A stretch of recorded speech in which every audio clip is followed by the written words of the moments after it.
우리는 지난주에 하나님의 선한 도구로 쓰임받을 것이냐 아니면 악한 도구로 전락할 것이냐, 이 두 가지의 문제에 대해서 좀 살펴보았습니다.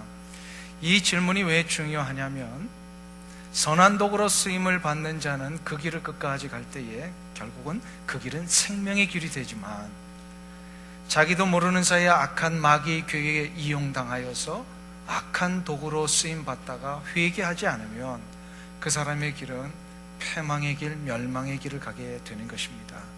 그렇기 때문에 이 질문을 늘 우리가 이 세상 사는 동안에 끊임없이 내가 조금이라도 흐트러지지 않기 위해서 하는 것이 참으로 중요합니다. 우리 모두는 그래서 생명의 길을 끝까지 걸어가시는 그러한 귀한 성도님들 되시기를 주님의 이름으로 축원합니다. 그러면 어떻게 해야 이 생명의 길을 끝까지 걸어갈 수 있는 것인가? 오늘 본문을 지난주와 이 연장선상에서 한번 좀 살펴보려고 합니다. 제가 오늘은 여러분에게 미리 좀 양해를 구하고 말씀을 전하려고 합니다. 오늘 말씀 가운데 이 신학적인 내용이 좀 나올 것이고, 또 인문학적인 그런 현상에 대하여 좀 설명을 드릴 것입니다. 그러나 나와는 전혀 상관없는 얘기다라고 하지 마시고, 기독교 진리 아주 중요한 부분이니까 조금 이렇게 귀담아서 좀 어렵더라도 이렇게 따라와 주시면 되겠고요. 어렵지 않게 제가 최선을 다해서 이렇게 쉽게 좀 설명을 하려고 합니다.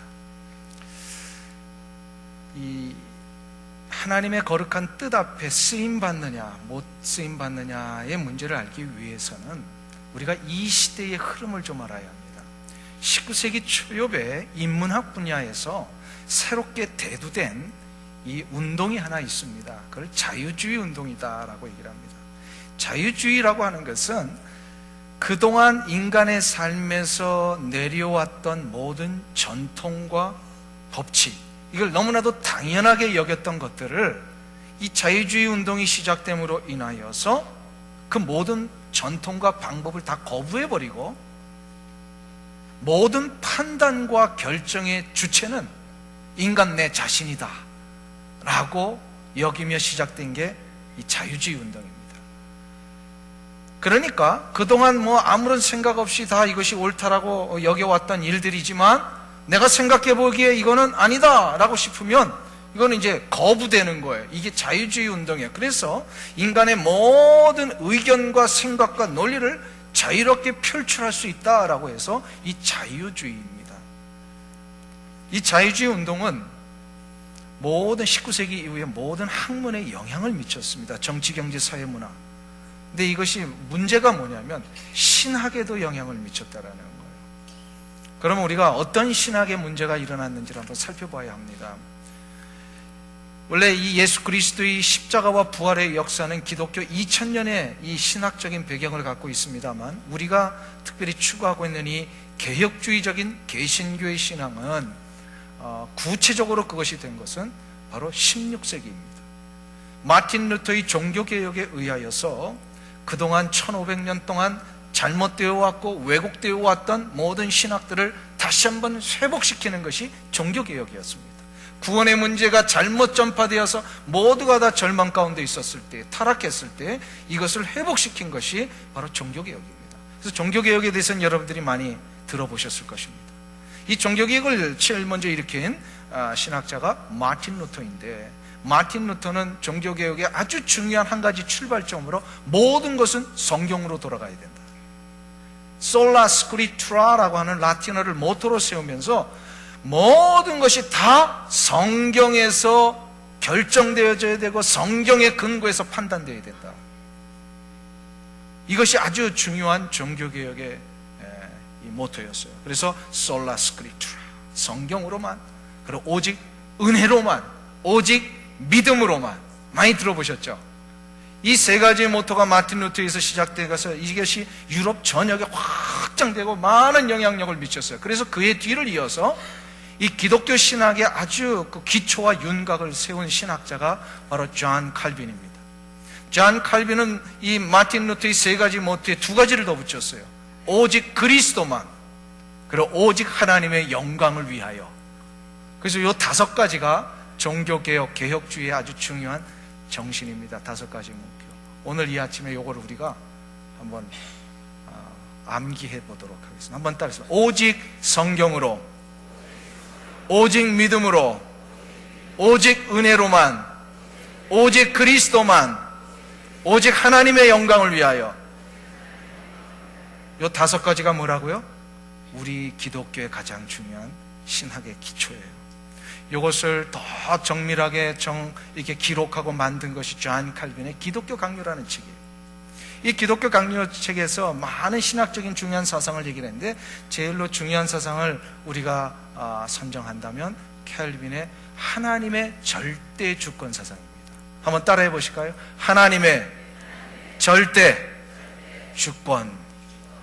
하나님의 절대 주권 사상. 이게 뭐냐면, 우리의 삶의 모든 것은 우리가 뭐 이렇게 자유롭게 막 하는 것 같지만 결국은 하나님의 그 간섭과 섭리 속에 하나님이 원하시는 대로 이루어진다는 거예요. 이게 하나님의 절대 주권 속에 우리가 있습니다. 여러분의 사는 인생이, 여러분이 지금 이민자로 여기 와가지고 이 미국 땅에 정착하면서 여기서 이제 뿌리를 내리며 살아가는 우리 자녀손들이 이어져가는 이 삶, 어쩌다가 온 것 같지만요, 이게 가만 보면 하나님의 섭리 속에 이루어진다. 아멘. 이게 이제 하나님의 절대 주권 사상, 하나님의 섭리. 근데 요거를 우리가 아주 조심해야 될 게 있어요. 이걸 세상 사람들이, 세상의 철학자들이 말하는 운명론, 숙명론과 이게 같은 것이 아니다라는 걸 알아야 돼요. 자칫 잘못하면 우리가 운명론, 숙명론을 붙들어요. 하나님의 절대 주권 사상 한다면서. 운명론이 뭐죠? 운명론, 숙명론 같은 말인데, 예를 들어서 이런 겁니다. 제가 지금 요 시간 10시 12분에 물컵을 들었습니다. 요게 지금 내가 한 게 아니라 그 예전에 누군가에 의해서 이거를 딱 요 시간 12분에 물컵을 들도록 딱 운명 지어졌다라는 거. 이게 운명론이에요. 오늘 이 시간 10시 13분에 여러분들이 다 눈을 뜨고 숨을 쉬고 눈을 깜빡이고, 이런 것들이 다 미리 계획되어졌다라고 하는 것, 이게 숙명론입니다. 그러나 하나님의 절대 주권은 그런 뜻이 아닙니다. 지금 내가 물컵을 드는 요것, 우리가 이 자리에 모여서 함께 예배를 드리는 것, 이것은 나의 이성과 감성과 의지가 동원되어 내가 결정한 일입니다. 그러나 나의 감성과 이성과 의지가 동원돼서 무엇인가를 결정할 때에 그것이 하나님의 거룩한 뜻과 그 영광을 위하여 쓰임받도록 나를 드리고 맡기는 자에게는 그 모든 결정과 선택을 하나님이 특별히 간섭하셔서, 특별히 섭리하셔서 모든 것이 하나님의 거룩한 뜻 가운데 이루어지도록 인도해 내고야 마시는 것. 이게 하나님의 절대 주권 사상이에요. 조금 이해가 되셨어요? 예, 운명론과 하나님의 절대 주권이 조금 다른 거 이해가 되셨어요? 예, 조금 반응을 보이셔야 진도가 나가는데 반응을 좀 보여주세요.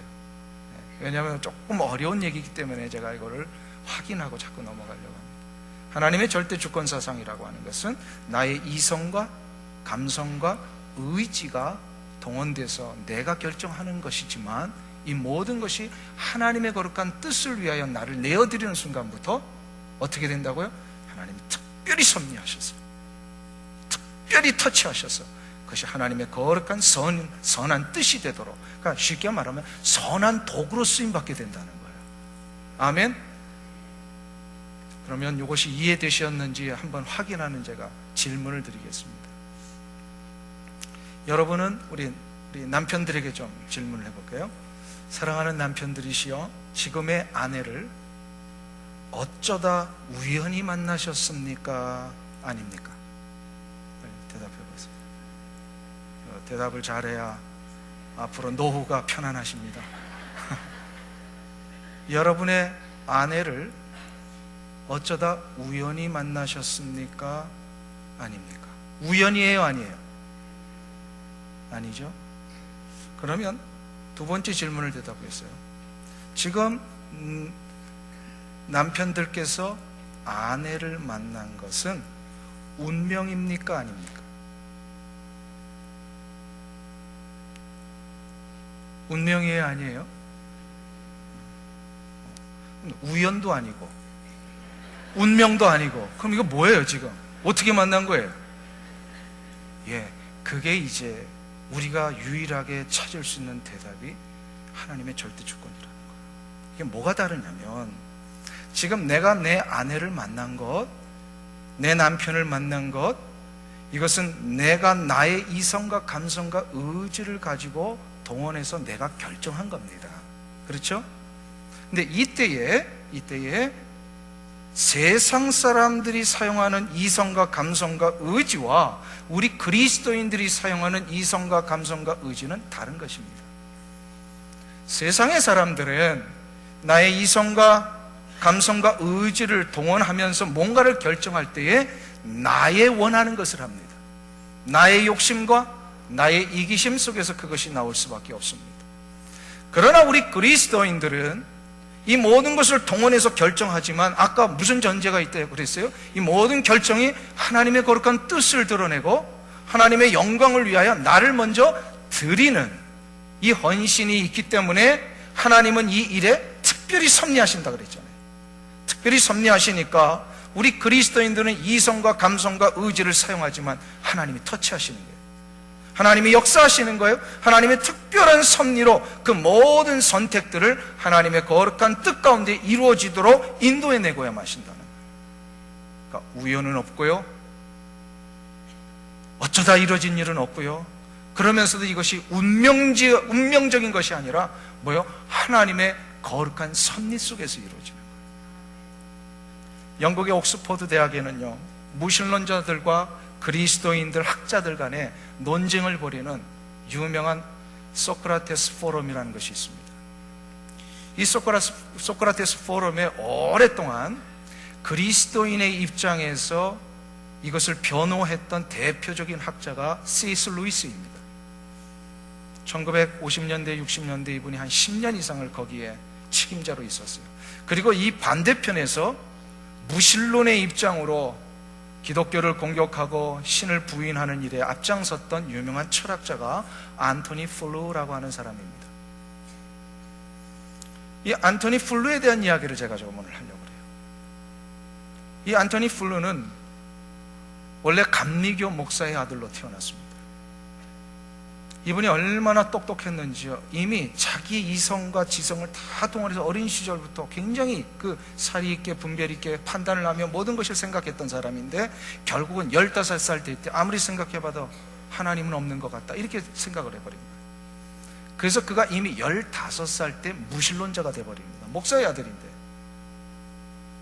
그리고 이후에 이분이 얼마나 명석했는지요, 세계의 많은 석학들에게 이 무신론에 대한 그의 견해를 피력했고 20세기에 들어와서 가장 영향력 있는 무신론 철학자가 되어버렸습니다. 그래서 그분의 의견을 많은 무신론자들이 따르고 그랬어요. 그러던 그가 세상을 떠나기 6년 전인 2004년 뉴욕 대학에서 이 철학적인 논쟁을 벌이는 그 자리에 폭탄선을 하나 합니다. 그동안 자기가 견제해왔던 이 무신론적인 입장을 과감하게 버리고 신의 존재를 수용하겠다고 이렇게 선포를 해버린 거예요. 그러니까 이게 다들 놀랐죠. 제일 놀란 사람이 바로 무신론자들이에요. 그를 따랐던 사람들이 다 놀란 거예요. 그래가지고 왜 그런 그 결정을 하게 됐는지 그 자리에서도 묻고, 나중에 이분이 그것에 대한 책을 하나 써요. 신은 존재한다라고. 이 신은 존재한다는 책에서 자기가 그렇게 변화된 입장을 바꾼 이야기를 하나 합니다. 그게 바로 뭐냐면 현대 과학의 아주 놀라운 발전의 결과 때문이라는 거예요. 많은 사람들이 과학의 발전 때문에 다들 신을 떠나고 기독교 신앙을 버리는데, 이분은요 그것 때문에 돌아왔어요. 그 중에 하나가 뭐냐면 DNA의 발견입니다. 모든 생명체 속에는요 DNA라고 하는 이 유전자 구조가 있잖아요. 근데 이분이 이 과학의 발달로 인하여서 그 당시에 아마 유전자 구조 이 지도가 완전히 해독이 됐던 것 같아요. 이거를 게놈 지도의 발견이라고 그러잖아요. 그러니까는 이분이 이 책을 그때 그 과학자들의 이 결과를 들어보면서 예를 들어서 이런 거죠. 유전자에는 그 DNA라고 하는 것은 조그만 세포 하나에도 수십억 개의 DNA 구조가 정확하게 한치의 오차도 없이 이렇게 배열되어 있어야만 그 정상적인 생물로, 정상적인 인간으로 살 수 있잖아요. 그러니까 예를 들어서 이게 하나만 틀려도 이 머리에서 발톱이 나오고, 이 발톱 속에서 머리카락이 나오고, 이럴 수 있단 말이에요. 이 구조가 조금이라도 잘못되면. 그런데 이 수십억 개의 DNA 구조가 한치의 오차도 없이 정교하게, 정확하게 그 자리에 배열되는 이 모습을 보면서 이분이 놀랐어요. 이거는 결코 우연히 이렇게 될 수 없다라고 하는 것을 그가 알았습니다. 그러면서 그가 아주 재미있는 이야기를 하나 합니다. 원숭이가 타자 배워가지고 타자를 치다가 우연히 섹스피어의 14행시를 만들어낼 확률은 없다라고 결론을 내렸어요. 무슨 얘기인지 이해가 되세요? 결국 그는 무신론적 진화론을 버리고 창조론을 선택한 겁니다. 그러면서 이 DNA 그 복잡하고 전교한 배출을 통하여 생명이 창출된다라고 하는 것은 결코 우연일 수 없고, 이것이 가능하기 위해서는 창조적인 지성이 있어야 된다. 이걸 인정을 했습니다. 이 창조적인 지성이 곧 신입니다. 그가 모든 사람들 앞에서 분명히 한 가지를 밝힌 겁니다. 결코 이 세상에는 우연은 없다는 거예요. 우연 없어요.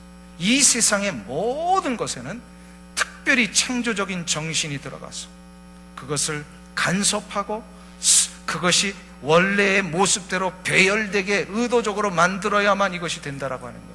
이걸 우리는 뭐라 그래요? 그분은 창조적인 정신이라고 그랬지만 우리는 뭐라 그래요? 하나님의 특별한 섭리입니다. 이것을 인정하는 것이 바로 하나님의 절대 주권 사상이에요. 이거를 켈빈은 뭐라고 하냐면 예정론이라고 그랬습니다. 하나님의 섭리하에 있는 것이라고 하는 것은 바로 우리의 이성과 감성과 의지를 사용할 때에 자신의 제된 본성의 한계를 인정하고 하나님의 거룩한 영광을 위하여 나를 드리며 나갈 때 하나님은 우리의 모든 것을 하나님의 거룩한 도구가 되게 하신다는 거예요. 그러니까 하나님의 거룩한 도구로 쓰임받기 위해서 뭘 인정을 해야 돼요? 하나님의 절대 주권을 인정을 해야 돼요. 하나님의 절대 주권. 그런데 문제가 여기서 하나 발생이 됩니다. 아까 자유주의에 대한 이야기를 했죠. 자유주의 사상이 이 신학에 들어오면서 어떤 일이 일어나냐면 감성과 이성과 의지가 하나님의 섭리 속에서 이루어진다라고 하는 이것에 하나님의 섭리를 딱 떼어버립니다. 버려버리고요, 오직 인간에게는 이성과 감성과 의지만 있고 이것으로만 모든 것을 가능케 한다라고 얘기를 합니다. 즉 하나님의 절대 주권이 없어져 버리니까 어떤 문제가 일어나냐면 아주 심각한 문제가 하나 발생합니다. 이 성경의 문제가 일어나는 거예요. 성경. 자, 여러분들에게 한번 여쭤봐요. 이건 하나님의 말씀이에요, 아니에요? 성경은 하나님의 말씀입니다. 그런데 이거는 누가 썼어요? 원저자는 하나님이시지만 하나님이 이거를 누구를 통하여 쓰셨어요? 사람을 통하여 쓰셨잖아요. 그러니까는 창세기, 출애굽기, 레위기, 민수기 이거 누가 썼어요? 모세가. 제가 자꾸 왜 목사님으로 들리죠? 일부 예배 때도 그랬는데 모세가 썼습니다. 그죠? 자, 여호수아는 여호수아가 썼어요. 마태복음은 마태가 썼어요. 로마서는 사도 바울이 썼어요. 성경에 수많은 저자들이 나옵니다. 근데 저들이 쓸 때에 분명히 저들의 이성과 감성과 지성이 동원돼서 썼어요. 자, 그러면 이것이 인간의 책이에요? 하나님의 책이에요? 어떻게 그게 하나님의 책이에요? 인간이 썼는데. 네, 이제 이해가 되셨군요. 그렇죠? 인간의 이성과 지성과 감성이 동원돼서 뭔가를 썼지만 이것이 자신의 욕심에 의해서 이루어진 것이 아니라 이게 하나님의 거룩한 도구로 내어드릴 때 어떻게 된 거예요? 하나님이 특별히 간섭하시고 섭리하셔서 이것을 하나님의 말씀이 되게 하셨어요. 아멘. 이거를 하나님의 성경의 영감이다라고 얘기를 해요. 근데 자유주의자들은요, 뭐냐면 하나님의 특별한 섭리와 간섭을 배제한다 그랬잖아요. 배제하니까 뭐가 되는 거예요? 인간의 이성과 감성과 의지만이 들어간 책이다, 이렇게 돼버려요. 그러니까 이거를 뭐라고 얘기하면 인간의 어록이다, 그렇게 얘기를 합니다. 근데 우리는 뭐라고 주장을 해요?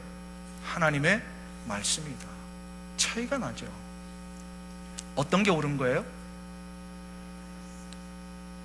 그러니까 지금 제 앞이라고 그렇게 얘기하실 필요는 없고요, 한번 진짜로 생각해 보세요.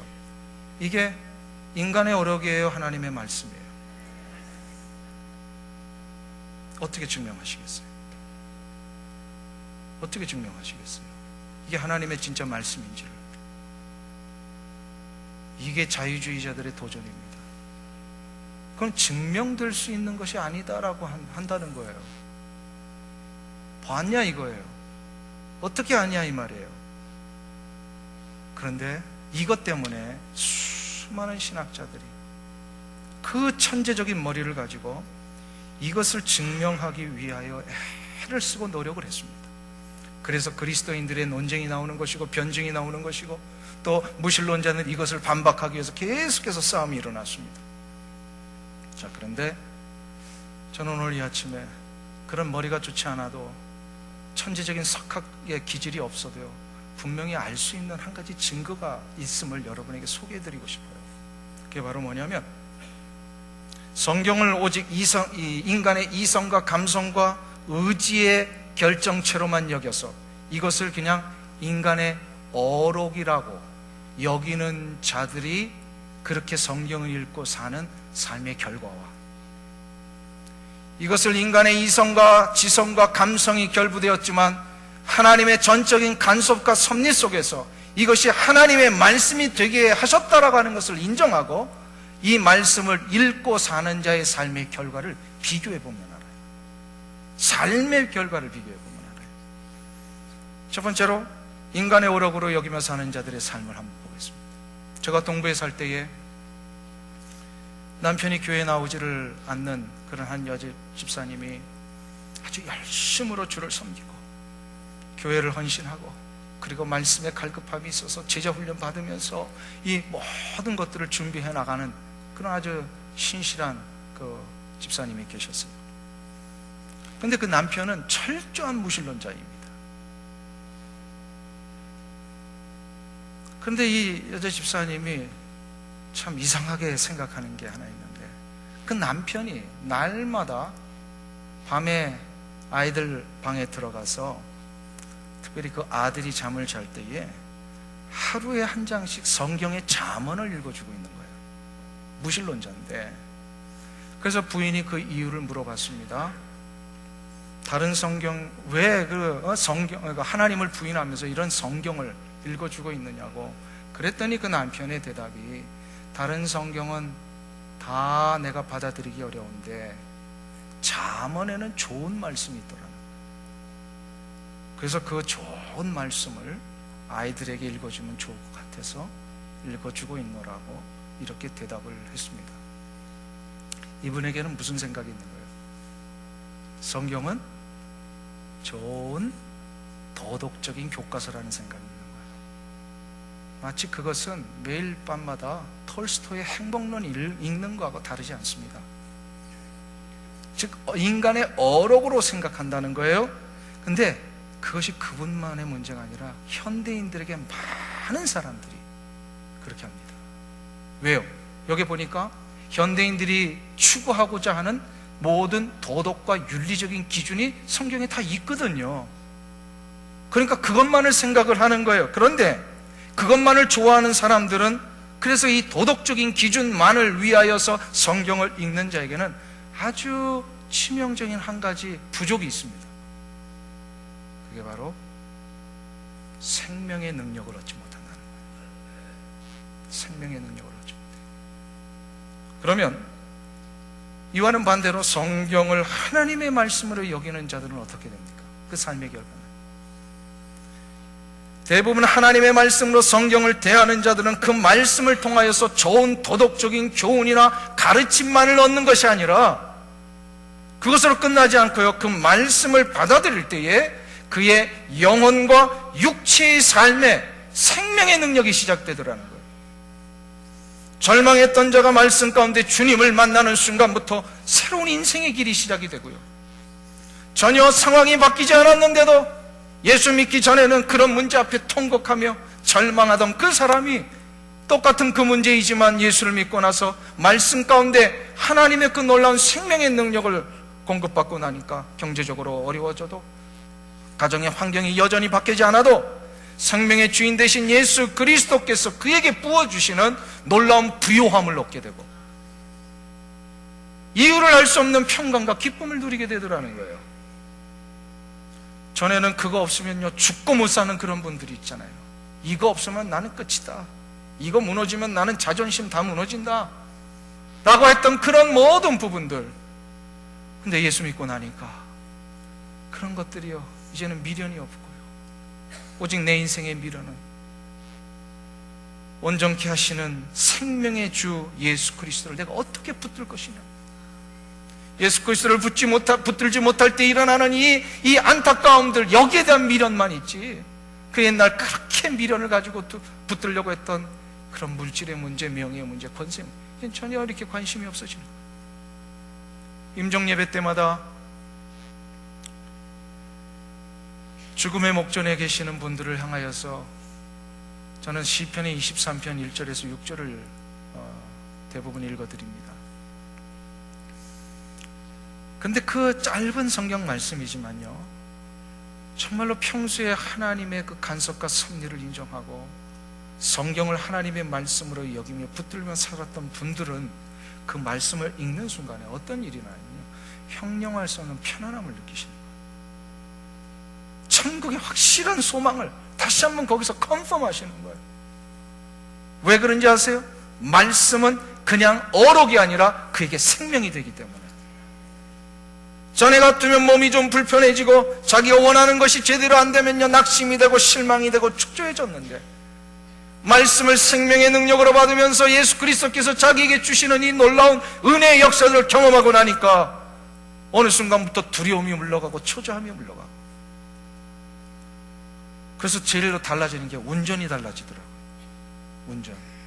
전에 같으면 누가 확 끼어들면 막 열이 오르는데 이제는 허허 하면서 그냥 빨리 가시오. 누가 내 뒤에서 탕 받아도 그냥 찌그러지지 않았으면 허허 하면 그냥 가고. 완전히 달라지는 거예요. 삶이 완전히 달라져요. 이것이 바로 말씀이 생명이라는 증거입니다. 생명의 역사는 우리를 바꿉니다. 자, 그러면 어느 게 진짜일까요? 우리는 논리적으로, 이성적으로, 학문적으로, 철학적으로 이거를 증명해낼 능력은 없어요. 그러나 분명히 한 가지는 알아요. 구별할 줄은 알아요. 삶을 보면 알아요. 삶을 보면. 성경이 인간의 어록입니까? 아니면 전능하신 하나님의 살아계신 말씀입니까? 말씀임을 여러분들 믿으십니까? 이것을 믿는 자만이 생명의 길을 갈 수 있고, 그 생명의 길을 가는 자만이 나의 인생이 하나님 앞에 선한 도구로 쓰임받을 수 있습니다. 이것은 논리적으로 따질 수 있는 문제가 아니라 선택의 문제예요. 결단해야 합니다. 세상 사람들 가운데 아직도 예수를 안 믿는 사람들을 보면 자기 자신이 논리적으로 아직 설득이 안 되기 때문에 예수 못 믿겠다고 하시는 분들 많아요. 참 무지한 이 생각입니다. 세상에는 그 어떤 것도 완벽한 논리는 없습니다. 철학자도 수학자도 모든 과학자들도 이걸 인정하고 있어요. 학문의 첫 출발은 전제에서 시작이 됩니다. 그 전제에서 시작된 공식과 모든 논리를 선택한 후에 철학을 하고 수학을 하고 과학을 하는 것입니다. 그 모은 머리가 좋다라고 한 천재 석학들도요 이것을 인정한다면 설익은 논리성을 가지고 고집을 부리며 자신을 정당화시키는 사람들 얼마나 이것이 무지한 것입니까? 한국의 지성이라 불리운 이어령 박사님에 대한 이야기를 다시 한번 하려고 합니다. 여러분들도 이어령 박사님이 자신의 사랑하는 딸 이민아 변호사의 이 암투병 때문에 결국 하나님 만나고 예수 믿는 사람이 된 거 아시죠? 이 부분에 대하여 그 이민아 변호사가 살아있을 때에, 암투병하고 나서 살아있을 때에 그 예수 그리스도를 만난 이 이어령 박사님 자신에 대한 이야기를 지성에서 영성으로라는 책에서 소개를 하고 있습니다. 아주 그분이 남겨주신 아주 귀한 책 중에 하나인데요, 지성에서 영성으로라는 책을 쓰셨는데 거기서 이어령 박사님이 이런 고백을 하셨어요. 딸에 대한 고백입니다. 사랑하는 내 딸아, 너의 기도가 높은 문지방을 나로 넘게 했다. 암에 걸렸던 너의 아픔과 어두움이 나를 영성의 세계로 이끌어 주었다. 70평생 살아온 내 삶이 잿불과도 같은 것이라는 것을 가르쳐 준 것이다.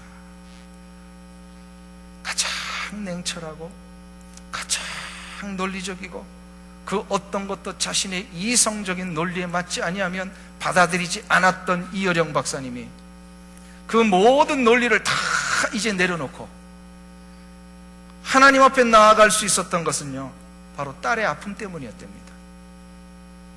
그 딸의 아픔에 어린 시절부터 그렇게 바쁘고 이렇게 글을 쓰고 학자로서 또 이 관료로서 얼마나 바쁜 생활을 했는지 몰라요, 이어령 박사. 그러니까 딸이 놀아달라고 할 때 한 번도 놀아준 적이 없었어요. 딸과 어깨 시간을 해준 적이, 그게 늘 가슴이 아프셨대요. 그런데 이런 고백을 해서요, 그 딸의 아픔 앞에 자신은 함께 해주지 못했는데 하나님은 딸과 함께 해주셨다라는 사실입니다. 여기 이분이 완전히 무장해제가 되셨어요. 딸의 삶에 하나님은 간섭하시고 섭리하셨어요. 아빠인 자기도 해주지 못했던 그것을 하나님은 해주고 계셨다라는 것입니다. 하나님은 이어령 박사님의 이성과 의지를 섭리하셔서 영성의 세계로 인도해 내셨습니다. 이것이 바로 하나님의 절대적인 섭리요 주권입니다. 하나님의 절대 주권과 그 섭리 안에 있는 자는 생명의 역사를 얻습니다. 그러나 하나님의 주권을 인정하지 아니하고 자신의 의지와 목적으로만 산다면 그는 생명의 혜택을 놓치고 피곤한 인생을 살게 될 것입니다. 그렇기 때문에 이제는 우리가 결단해야 합니다.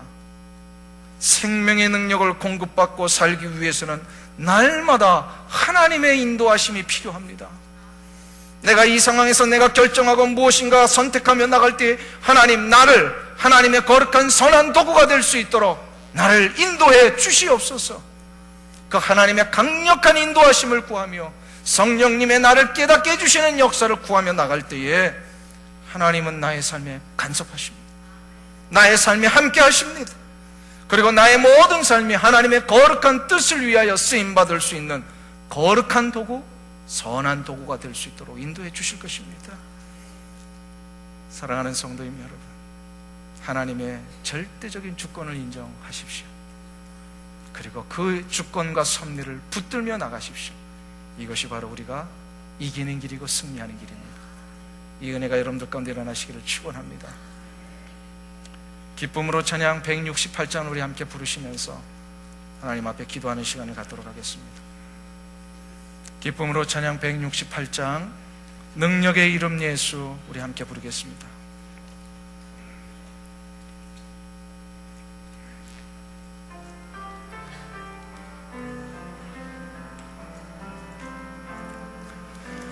능력의 이름 예수, 권능의 이름 예수,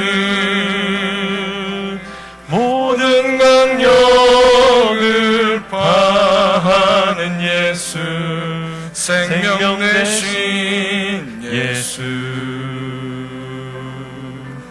치유의 이름 예수, 용서의 이름 예수,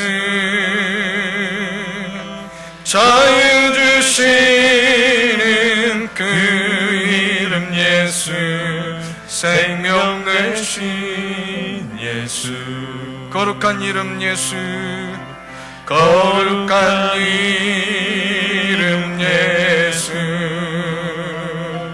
빛을 주는 예수, 모든 이름 위에 뛰어난 예수, 생명 되신 거룩한 이름 예수,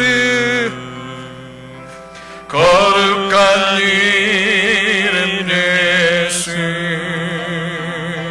빛을 주는 예수, 모든 이름 위에 뛰어난 예수, 생명 되신 예수. 이 시간 우리 함께 눈을 감고 하나님 앞에 마음을 모아 결단하며 기도하는 시간 갖도록 하겠습니다. 혹시나 이 자리에 아직도 나의 이성과 지성과 의지의 문제만을 놓고 모든 것을 결정하려고 하는 그런 분이 계시다면 다시 한번 생각해 보시길 바랍니다. 과연 내 인생이 그것으로만 진짜 이루어질 수 있는가? 하나님의 강력한 섭리와 간섭이 있지 아니하고서는 어느 한 가지도 바르게 설 수 없는 것임을 인정할 수 있는 이 마음을 허락하여 주시옵소서. 기도하기를 바랍니다. 또한 하나님의 간섭과 섭리를 체험하며 경험하시며 살아오신 성도님들이 계시다면 하나님, 내 삶이 끝나는 그날까지, 이 세상의 삶이 마무리되는 그 순간까지 정말로 하나님이 나의 삶에 간섭하심으로 인하여 내가 거룩한 도구로, 선한 도구로 쓰임받는 그래 생명의 길을 가는 자가 되게 하여 주시옵소서. 이 귀한 제목을 가지고 이 시간으로 한 1분 동안 하나님 앞에 결단하며 기도하겠습니다.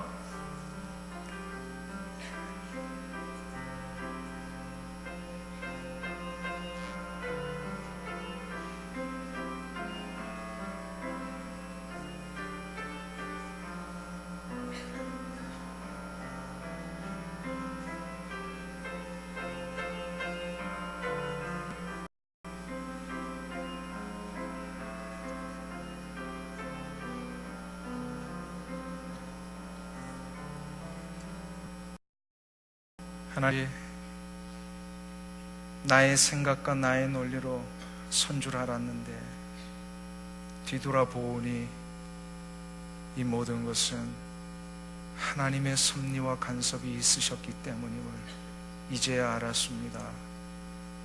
하나님, 여기까지 나를 인도해 주신 것 감사합니다. 나의 나 된 것은 오직 하나님의 은혜뿐입니다. 하나님, 이것을 인정하고 앞으로 남은 나의 삶을 하나님 앞에 드리며 나갈 때마다 나의 모든 것이 하나님의 거룩한 영광과 뜻을 위하여 쓰임받기를 원합니다. 그리하여 선한 도구가 되어 이 세상 끝나는 그날까지 생명의 길을 걸어가 주님 앞에 장차 설 때에 잘했다 칭찬받는 우리 모든 성도님들 되게 하여 주시옵소서. 예수님의 이름으로 기도하옵나이다. 아멘.